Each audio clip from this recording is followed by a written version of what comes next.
අයිබෝවන් ඔයා මේකතලා ඉන්නේ Geek YouTube channel එකෙන් ගෙන තවත් වීඩියෝයක් එක්ක. ඉතින් අපි ඉන්නේ 2020 අවසාන කොටසේ. ඉතින් 2020 ස්මාර්ට්ෆෝන්ස් ගොඩක් රිලීස් වුණා. හැබැයි මේ වෙද්දිත් ඔයගොල්ලන්ගේ බහුතරයක් මගෙන් නිතරම අහන ප්‍රශ්නයක් තමයි mid range market එක ගැන ගනිද්දී අපිට මිලදී ගන්න පුළුවන් හොඳම ස්මාර්ට්ෆෝන් එක මොකක්ද ශ්‍රී ලංකාවේදී. ඉතින් මෙතනදී අපිට සලකන්න පුළුවන් රුපියල් 40000 80000 වගේ රේන්ජ් එක. ඉතින් මේ වගේ රේන්ජ් එකේදී අපිට මිලදී ගන්න පුළුවන් ස්මාර්ට්ෆෝන්ස් ගැන කතා කරද්දී අපිට කතා කරන්න ඕනම ෆෝන් එකක් තමයි VIVO V20 එක කියන්නේ. VIVO V20 එක ගැන කතා කරත් වෙන විශේෂම දේ තමයි මේකේ 8GB RAM එකක් එනවා. 128GB ROM එකක් එනවා. ඒ වගේ මෙගාපික්සල් 44 auto focus කැමරා එකක් තියෙනවා. මේක ගැන තව චුට්ටකින් කතා කරලා. ඒත් එක්කම 64 මෙගාපික්සල් night කැමරා එකක් එනවා. ඒත් එක්කම විශේෂම දේ තමයි මේකේ ඉන්නේ MediaTek chip එකක් නෙමෙයි. Qualcomm Snapdragon chipset එකෙන් තමයි V20 එක powered වෙන්නේ. මෙන්න මේ ඔක්කොමත් එක්ක තමයි අද මම මේ වීඩියෝ කතා කරන්නේ VIVO V20 ගැන. පටන් ගමු අන්බොක්සිං එකෙන්.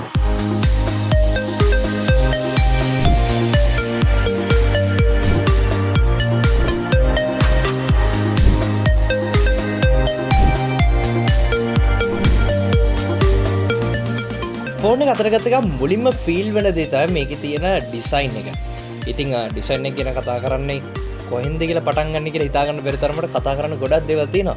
පටන් ගන්න නම් මේකේ තියෙන කලර් එකෙන්. ඉතින් බ්ලැක් කලර් එක වගේම මගේ අතේ මේ තියෙන සන්සෙට් මෙලඩි කියන කලර්ස් දෙකෙන් V20 එක මිලදී ගන්න හැකියාව තියෙනවා. ඉතින් මේක තමයි මගේ පර්සනල් ෆේවරිට්. ඔයාලට පේනවා ඇති ආලෝකයත් එක්ක මේකේ ලයිට් එක කොහොමද රිෆ්ලෙක්ට් වෙන්නේ කියලා. ඉතින් මම ගොඩක්ම ආස දෙයක් තමයි මේක මැට් ග්ලාස් එකක්. ෆිංගර්ප්‍රින්ට් සිට්න එක ගොඩක් අඩුයි ග්ලොස් වගේ නෙමෙයි. ඒත් එක මාරම ලස්සන පැටර්න් එකක්. කලර් පැටර්න්ස් අපිට පසුපස බලා ගන්න හම්බ වෙනවා. ආලෝකයත් එක්ක මේක නිල් පාටක් වගේත් පේනවා, වෙලාවට රතු පාටක් වගේත් පේනවා, ඒත් එක්කම රෝස පාටක් වගේ පේනවා. මාරම ස්ටනින්. ඊට වඩා මේකේ තියෙන ස්ලිම් ඩිසයින් එක. මිලිමීටර් 7.8ක ගොඩක් සිහින් අපිට බොඩි එකක් බලා ගන්න හම්බ වෙනවා. මේ කොච්චර සිහින්ද කියන ෆෝන්ස් කීපයක් එක අපි කම්පෙයාර් කරලා පැහැදිලිවම අපිට ඒක හොඳට තේරෙනවා. මේක ඒ තරමට සෑහෙන ලොකු වෙනසක් අපිට බලා ගන්න හම්බ වෙනවා. ෆෝනේ ඩිසයින් එක ඇස්සේ අපි සාමාන්‍යයෙන් කතා කරන්නේ ඩිස්ප්ලේ එක ගැන. නමුත් මට ඊට කලින් කැමරාව ගැන කතා කරන්න ගොඩක් දේවල් තියෙනවා. අපි කැමරා ඇප් එක ඕපන් කරගත්තට පස්සේ අපිට බලා ගන්න හම්බ වෙනවා iFocus ටෙක්නොලොජි එක. මේ auto focus කියන ටෙක්නොලොජි කියන්නේ මේ ෆෝන් එකේ තියෙන 44 මෙගාපික්සල් සෙල්ෆි කැමරා එකේදී. නමින්ම තේරෙනවා මේකෙන් සරලවම කරන්නේ අපි ෆොටෝ එකක් සෙල්ෆි එකක් කැප්චර් කරද්දී අපේ ඇස් දෙක ෆෝකස් කරන්නේ. මොකද අපේ ඇස් දෙක ෆෝකස් වෙනවා කියලා අපේ මුළු මූණම ගොඩක් හොඳට ෆෝකස් වෙනවා. මේකත් එක්ක ගොඩක් ක්ලියර් ෂාප් ඒක ගොඩක් හොඳ කලර්ස් එක්ක සෙල්ෆි එකක් කැප්චර් කරන්න අපිට අවස්ථාව ලබා දෙනවා. ඒ වගේම මේ auto focus ටෙක්නොලොජි එකත් එක්ක බෑග්ග්‍රවුන්ඩ් එකත් එක්ක තියෙන ඩෙප්ත් එක අඳුරගෙන මේකට ලොඩ හැකියාව තියෙන ගොඩක් ස්ටනින් පෝර්ට්‍රේට් ඉමේජ් එකක් කැප්චර් කරලා ලබා දෙනවා. ඉතින් අපි කැමරා එකට ගියාට පස්සේ අපිට මෙතන බලා ගන්න හම්බ වෙනවා බොකේ කියලා මෝඩ් එක. ඉතින් මේක පාවිච්චි කරලා අපිට කොච්චර දුරට බෑග්ග්‍රවුන්ඩ් එක බ්ලර් වෙන්න ඕනේද කියලා ලබා දෙන්න පුළුවන්. ඉතින් මේක මම try කරා. මේක try කරද්දී මට දැක ගන්න හම්බෙන දේ තමයි මාරම විදියට රියල්.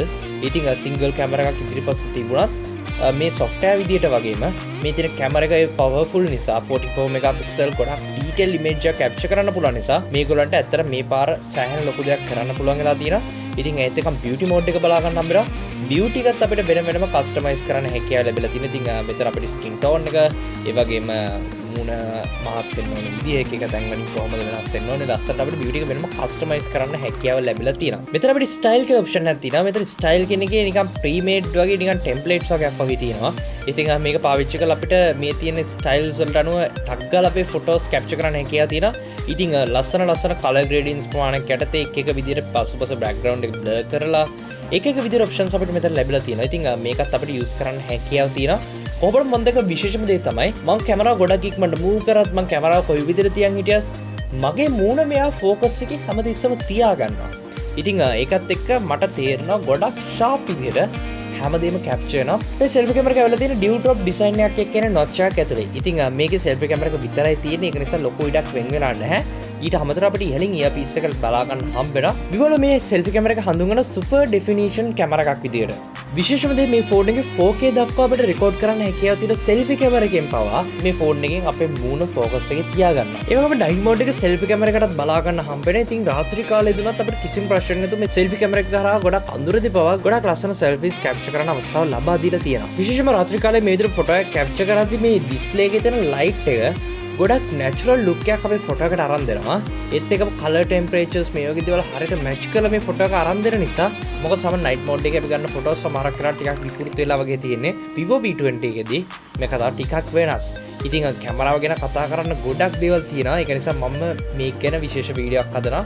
ඒක නිසා SAගේ YouTube channel එක දිගටම ඉන්න ඒ වීඩියෝ එක අපි සම්පූර්ණයෙන් මේ ගැන කතා කරනවා. තවත් ගොඩක් ඉන්ටරෙස්ටිං දේවල් තියෙනවා. ඉතින් මම මේ විදිහට කතා කරා මේකේ 4K වීඩියෝස් රෙකෝඩ් කරන්න පුළුවන්. ඒක අපි හැමෝම දන්නවා. ඒත් එක වීඩියෝස් එකම සකස් කරන අයට vloggers-ලට vlog එහෙම හදන්න කැමති අය travel කරත් වීඩියෝ කරන්න අපි හැමෝම කැමති. වීඩියෝ හදන කෙනෙක් වුණත් නොවුණත් අපි social media වල දානවා. අපි යාළුවොත් එක්ක memories share කරගන්නවා. කොහොම නමුත් ගොඩක් වෙලාට අපි travel කරද්දී ෆෝන් එක මේ විදිහට අල්ලගෙන යනවා නම් ඉතින් අපේ අත නිතරම ගෑස් වෙනවා. මේකත් එක්ක අපිට හරියට වීඩියෝස් කරන්න හම්බ වෙන්නේ නැහැ. ඉතින් මේකත් එක්ක අපිට ඔප්ෂන් එකක් අපිට බලා ගන්න හැමෝම ස්ටඩි ෆේස් කියන. මේ ස්ටඩි ෆේස් කියන ඔප්ෂන් එකත් එක්ක මම කලින් කිව්වා දැනටවත් මේ ෆෝන් එකට මූණ හඳුන ගන්න ගොඩම පහසුයි. මොකද iFocus එකත් එක්ක මේ ස්ටඩි මෝඩ් එකට දාගත්තට පස්සේ මම මේක කොයි විදියට එහෙමට හැරෙව්වත් මොන දෙයක් කරත් ගොඩම ස්ටේබල් විදියට ස්ටඩි විදියට මගේ මූණ විතරක් හරියට මේ ෆ්‍රේම් එක තුළ තියාගන්න උත්සාහ කරනවා. ඉතින් මේකත් එක්ක මගේ අත කොච්චර හෙල්ලුවත් මම එහෙම යද්දි උදාහරණයක් විදිහට සමහරක් වෙලාවට හයික් වගේ යද්දි හයිකින් කරද්දී අපි සමහරක් වෙලාවට බ්ලොක් කරන වෙලාවල් තියෙනවා. නමුත් අපි යන විදිහට මේක එහෙම හෙල්ලෙන වෙලාවල් තියෙනවා. හරියට අන්තිමට බලද්දි වීඩියෝ එක හරියට එන්නේ නැහැ. නමුත් මේ ස්ටඩි ෆේස් කියන ඔප්ෂන් එකත් එක්ක මේ ප්‍රශ්නේ සම්පූර්ණයෙන්ම විසඳ ගන්න හැකියාව තියෙනවා. සෙල්ෆි කැමරා එකේ කතාව එතනනුත් ඉවර නැහැ. අපිට තවදුරටත් පුංචි අයිකන් එකක් බලා ගන්න බෑ කැමරා එකේ සයිඩ් එකේ. මෙතනින් අපිට පුළුවන් ඩුවල් වීඩියෝ කියන ඔප්ෂන් එක පාවිච්චි කරන්න. ඉතින් ආ ඩුවල් වීඩියෝ කියන ඔප්ෂන් එකේදී අපිට ඉදිරිපස වගේම පසුපස කියන දෙකම එකපාර වීඩියෝ කරන්න පුළුවන්. ඉතින් නැවතත් වීඩියෝ සදනයට බ්ලොග්ස් කරන්න කැමැත්තෙන් ඉන්න අයට ඉතින් මේක මාරම ඉන්ටරෙස්ටිං නිවුස් එකක්. මොකද ඉදිරිපස වගේම පසුපස කියන කැමරා දෙකම එකපාර ඇක්සස් කරලා ආයෙ වෙනම එඩිට් කරන්න ඕනේ නැහැ. එකම වෙලාවෙ අපි කැමරා දෙකකින් කරන වැඩ ටික අපිට කරගන්න හැකියාව තියෙනවා. ස්ලෝ මෝ සෙල්ෆිස් එහෙම නැත්නම් අපිට ෆෝන් එකේ සෙල්ෆි කැමරා එකේ ස්ලෝ මෝෂන් මෝඩ් එක බලා ගන්න හම්බ වෙනවා. FPS 240ක අපිට වීඩියෝ එකක් ලැබෙනවා. ඉතින් ගොඩක්ම පහසුවෙන් මේකෙන් ස්ලෝ මෝෂන් සෙල්ෆි එකක් කැප්චර් කරන්න හැකියාව තියෙනවා සෙල්ෆි කැමරා එකෙන් පවා. හැබැයි ගොඩක් වෙලාවට සෙල්ෆි කැමරා එකට ගොඩක් අය ફોකස් කරන්නේ නැහැ. ගොඩක් වෙලාවට මම ආසයි වීඩියෝස් කැප්චර් කරන ස්මාර්ට්ෆෝන් එකෙන් කැමරා ලොකු සෙටප් අරන් යන්න නැතුව. ඉතින් මේකත් එක්ක VIVO ආයතනේ ගොඩක් ફોකස් කරලා තියෙනවා වීඩියෝස් වලට. ඒකෙත් විශේෂම සෙල්ෆි කැමරා එකට. මොකද රියර් කැමරා ගොඩක් වෙලාවට ෆෝන් එක හොඳයි.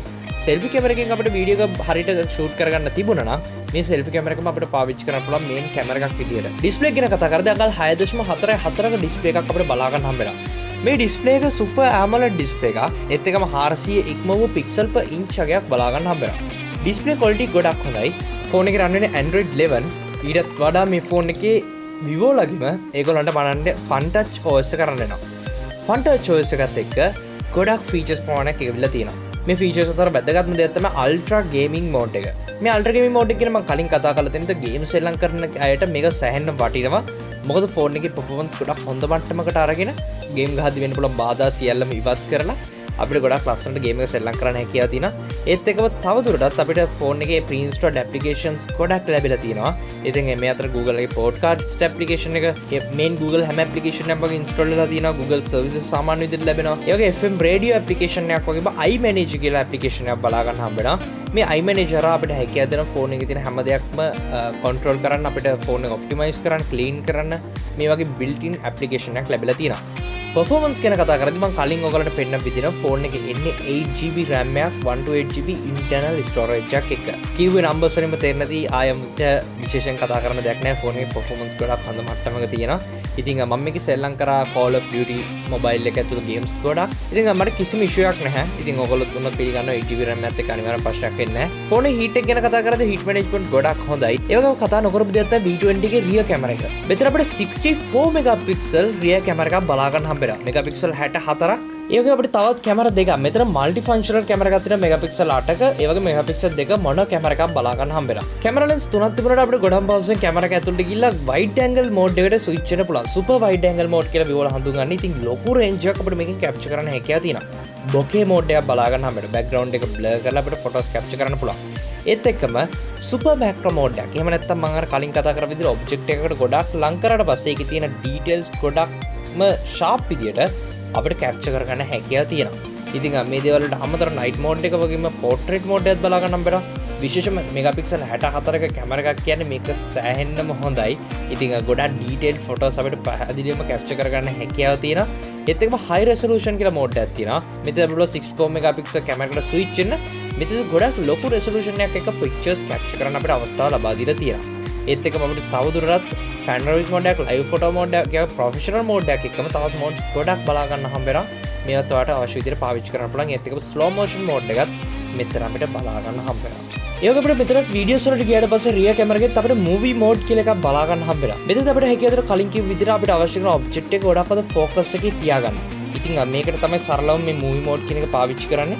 ඉතින් ගොඩක් steady. ඉතින් අපිට ගොඩක් පහසුවෙන් අවශ්‍ය කරන object එකට press කරාට පස්සේ smart zoom කියන එක පාවිච්චි වෙලා මෙයා හරියට මේකේ ගන්න පුළුවන් වීඩියෝ angle එක ඒ වගේම ගොඩක් හොඳට zoom ඒ වගේ අවශ්‍ය කරන විදිහට zoom වෙලා ඒත් එක්කම හරියට මේක focus එකේ තියාගෙන ඉන්න ගමන් එයා ගොඩක් හොඳ shot එකක් අපිට automatically අරන් දෙනවා. ඉතින් අපිට කරදර වෙන්න දෙයක් නැහැ. automatically මේ හැමදේම සිද්ධ වෙනවා. ඒ වගේම අපිට ultra stable කියලා mode එකක් බලා ගන්න අපිට මේකත් videos වලට අපිට use කරන්න පුළුවන්. ඒත් එක්කම තවදුරටත් අපිට art portrait කියන mode එක බලා ගන්න හම්බ වෙනවා. මේක පාවිච්චි කරලා වීඩියෝ එකේ ඉන්න සබ්ජෙක්ට් එක විතරක් අපිට කලර්ෆුල් ව තියාගෙන බෑග්ග්‍රවුන්ඩ් එක අපිට පුළුවන් black and white කරන්න. ඒ වගේම අපිට බෑග්ග්‍රවුන්ඩ් එක blur කරන්න පුළුවන්. ඉතින් blur කරන ගමන් අපිට වීඩියෝ එක කැප්චර් කරන්න හැකියාව තියෙනවා.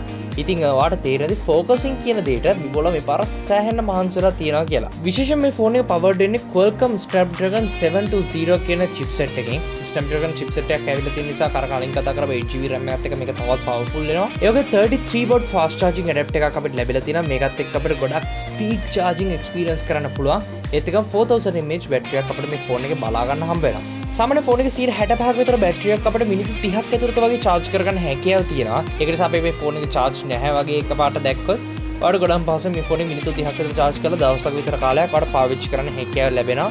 ඉතින් සාමාන්‍ය මේ ෆෝන් එකේ බැටරි ලයිෆ් එක ගැන විස්තරයක් මම ඉස්සරහ වීඩියෝ එකේදී අරන් එනවා. මේ ෆෝන් එක පාවිච්චි කරන්න නම් මම මේ වෙද්දී සතියකට වගේ කිට්ටු වෙන්නේ.